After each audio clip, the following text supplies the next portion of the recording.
ఎందుకు ఒక్కసారి వినండి. ఈ రోజు 4 లక్షల ఉద్యోగాలు ఎక్కడ కల్పించారు, ఎవరికి కల్పించారు, అసలు ఇచ్చారా ఒక ఉద్యోగం అని వైఎస్ఆర్సీపీ ప్రశ్నిస్తే లోకేష్ గారి సమాధానం ఒకసారి చూద్దాం. లోకేష్ గారు చెప్తారు కదా, ఎస్ 4 లక్షలు కాదు 40 లక్షలు ఇవ్వగలని చెప్పగలిగిన స్టామినా ఉన్న మంత్రి కదా, నాయకుడు కదా ఆయన. ఒకసారి ఏం చెప్పారనేది విందాం. 4 లక్షల ఉద్యోగాలని కామన్ సార్, వాళ్ళకి చాలా తక్కువ 4 లక్షలు.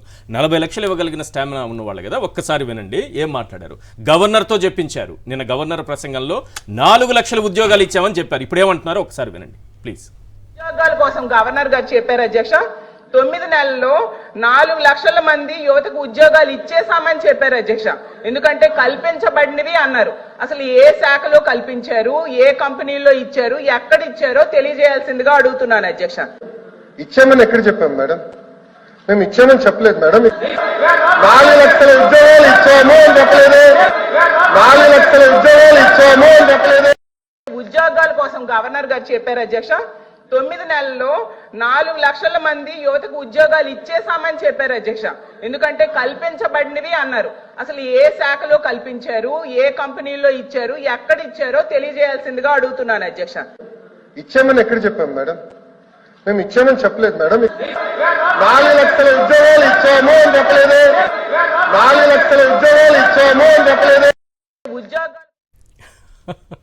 నిన్న గవర్నర్తో స్పష్టంగా మాట్లాడించారు. ఆ ప్రసంగంలో ఇంకా అలాగే ప్రింట్ చేయబడింది. ఇంకా అది దానే ఉంటారు పదిలంగా ఉంది. అది ఉంది. అదే డిప్యూటీ చేయమంటే చేద్దాం సార్. ఒకటి గుర్తుంచుకోండి, గవర్నర్ అంటే పుట్టుకతోనే అబద్ధాలు ఆడడానికే వస్తారు. అబద్ధాలే ఆడతారు, ఇంకేం మాట్లాడరు. వీళ్ళు చెప్పింది ఆయన ఎందుకు సొంతంగా ఆడతారు? సొంత తెలివి ఉండదు. గవర్నర్కి సొంత తెలివి ఉండదు. రాసిన అడ్డమైన చేత చదువుకొని పోవడమే. 2 విషయాలు మీకు చెప్తా.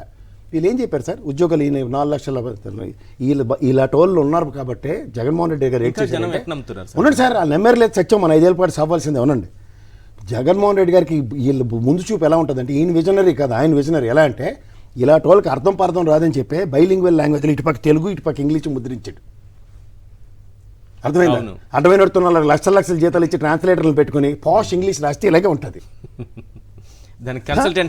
అందుకనే ఈ లేట్ చెప్పారు సార్, ఎలక్షన్ ముందు చిన్నపిల్లలు చేసి మనకు అబద్ధం 20 లక్షల ఉద్యోగాలు ఇస్తానంటున్నారు. 20 లక్షల ఉద్యోగాలు ఇస్తాం. ఇచ్చిన మొగాడు జగన్మోహన్ రెడ్డి. ఎలాగో చెప్పనా, 2,36,502 మంది ప్రభుత్వ సెక్టర్లో ఉద్యోగాలు ఇచ్చాడు. ఎవరెవరు? 1,37,000 మన జీవితాలతో అబద్ధాలతో రాసి వచ్చిన దిక్కుమాల భోగోని పేపర్లు రాసిన ఉద్యోగాలు ఎన్ని? సచివాలయ ఉద్యోగులే 1,67,000. ఆ లెక్కన మీరు చూసుకుంటే 2,36,502 మందిని ప్రభుత్వ ఉద్యోగాలే కల్పించారు. వీళ్ళు 14 నుంచి 19లో కేవలం 34,784 మందికి మాత్రమే ఉద్యోగాలు కల్పించారు. డిఎస్సీలు పాతవి. మెడికల్ సెక్టర్లో నర్సుల దగ్గర 68,000 పైచీలకు ఉద్యోగాలు ఇచ్చారు. ఇది జీరో రిక్రూట్మెంట్ పాలసీ. మళ్ళీ ఇవాళ రిటైర్ అయితే తెల్లరిసిగా మీకన్నా ముందు ఉంటుంది జాయినింగ్ రిపోర్ట్. రెండోది మీరు ఇంకోటి గమనించండి, వీళ్ళ అబద్ధాలకి, ఎందుకంటే విజనరీ, నేను ప్రపంచాన్ని తిరగబెట్టేస్తాను ఇండస్ట్రియలైజేషన్ అన్న దగ్గర వీళ్ళ అబద్ధాలకి అన్ని మూడు సభలు పెట్టారు సిఏలు మన వైజాగ్లో. ఒకసారి జగన్మోహన్ రెడ్డి గారిని కూడా అడ్డుకున్నారు, జ్ఞాపకం ఉందా? ఆ సభ కాకుండా దావోస్కు కాలుగేళ్ళ పిల్ల, కొత్తిమీర కారం, గోంగూర చట్నీ, చెత్త చెదరంకు తిరుక్కొచ్చి ఏంద్రబాబు వీళ్ళు ఉద్ధరించి ఉల్లేలింది మనకి 14 నుంచి 19 దాకా పెట్టుబడులను చూస్తే 32,803 కోట్లు మాత్రమే పెట్టుబడులు తీసుకొచ్చారు సార్. గ్రౌండ్ అయినవి. దీనివల్ల ప్రైవేట్ సెక్టర్లో ఉద్యోగాలు ఎంత తెలుసా? 38,000 మంది. తర్వాత ఇదే జగన్మోహన్ రెడ్డి గారి ఆయనలో 1,103 కోట్లు. వీళ్ళు జగన్మోహన్ రెడ్డి గారు వస్తే ఇండస్ట్రీలు పారిపోతుంటారు చూడండి. గ్రాసిమ్ ఇండస్ట్రీ వాళ్ళు తీసుకొచ్చిన ఒప్పందంలో గ్రౌండ్ అయింది జగన్మోహన్ రెడ్డి గారి ఆయనలో. దానివల్ల ప్రైవేట్ సెక్టర్లో 3,47,000 మందికి ఉపాధి కల్పించబడి 3,803 మందికి. ఇది ప్రైవేట్ సెక్టర్ ఎంప్లాయ్మెంట్. ఇది కాక మీకు ఎంఎస్ఎంఈ యూనిట్లు 14 నుంచి 19 దాకా 3,14,000 మందికి మాత్రమే ఉద్యోగాలు ఇచ్చారు సార్ వైఎస్ జగన్మోహన్ రెడ్డి గారి కన్నా ముందున్న గవర్నమెంట్లో. జగన్మోహన్ రెడ్డి గారు ఇందాక కన్నబాబు గారు చెప్పినట్టు కరోనా పాండమిక్ని కూడా అధిగమిస్తూ ఎంఎస్ఎంఈ సెగ్మెంట్స్లో 13,50,000 మంది పైచలకు ఉద్యోగాలు కల్పించారు. ఇవన్నీ టోటల్ చేయండి సార్. 20 లక్షల ఉద్యోగాలు ఆయన కల్పించిన వ్యక్తి. యాడ అంటున్నారు. సో నేను అంటుంది మీకు ఎంత దాష్టికం అంటేనండి, వీళ్ళు మోసాలకి మీరు నమ్మరండి. అగ్రికల్చర్ సెక్టర్లో 61,756 కోట్ల ఉత్పత్తులు తీసుకొస్తానండి 1,75,716 కోట్ల అగ్రికల్చర్ ప్రొడక్ట్స్లో ఉత్పత్తుల రూపంగా ఆదాయ వనరు రాష్ట్ర ఖజానాకు వచ్చింది. వీళ్ళు సంపద సృష్టిస్తామని అబద్ధాలు చెప్తున్నారు చూడండి. ఇది కాక ఫైనల్గా ఎక్స్పోర్ట్ మాడ్యూల్ అండి, సారీ నేను ఇందాక చెప్పింది ఎక్స్పోర్ట్ మాడ్యూల్ 61,756 కోట్లు ఇది తీసుకొస్తే 1,75,711 కోట్లు ఎక్స్పోర్ట్ మాడ్యూల్లో మనకి రెవెన్యూ వస్తే అగ్రికల్చర్ సెక్టర్లో దగ్గర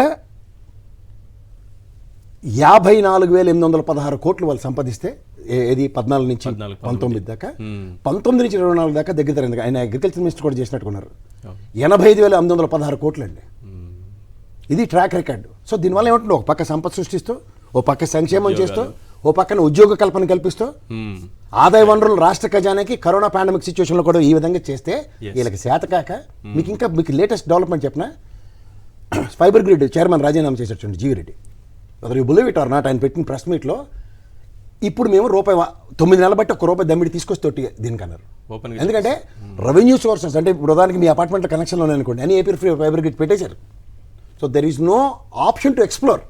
సో ఈ విధంగా రాష్ట్ర ఖజానాకి ఎక్స్చెక్కర్కి వచ్చే డబ్బుల్ని పర్ఫెక్ట్ ట్రాక్ రికార్డ్ వేసుకుని ఆయన వెళ్తే ఇవాళ మీకు సంక్షేమంకి రాష్ట్ర ఖజానాన్ని నెలసరికి తడుకోకుండా కేంద్ర ప్రభుత్వం నుంచి వచ్చే గ్రాంట్లతో సక్సెస్ఫుల్ నెరేటివ్స్ రచించగలిగాడు. రైట్. సో ఇలాంటి సర్కమ్స్టాన్సెస్ లో వీళ్ళు ఏం చేస్తారంటే కాలు చేయి అందట్లే, డబ్బులు తెచ్చిన అవతల పక్క సంక్షేమంగా పెడతామంటే అరే అసలు అభివృద్ధికి మమ్మల్ని లేచిందంటే అది కూడా జగన్మోహన్ రెడ్డి గారి ప్రెజెంటేషన్ మీరు చూడండి.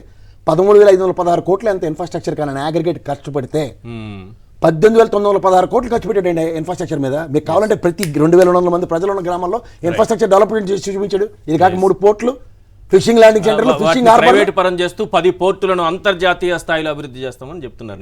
ఏంటంటే వాళ్ళు చెప్పేది ఇదే దావోస్ లో కూడా ఇదే పెట్టుకొని ప్రైవేట్ పరం చేసేస్తున్నారు. మెడికల్ కాలేజీకి దిక్కుదేమో ప్రభుత్వం కడుతోంది కదా అవి.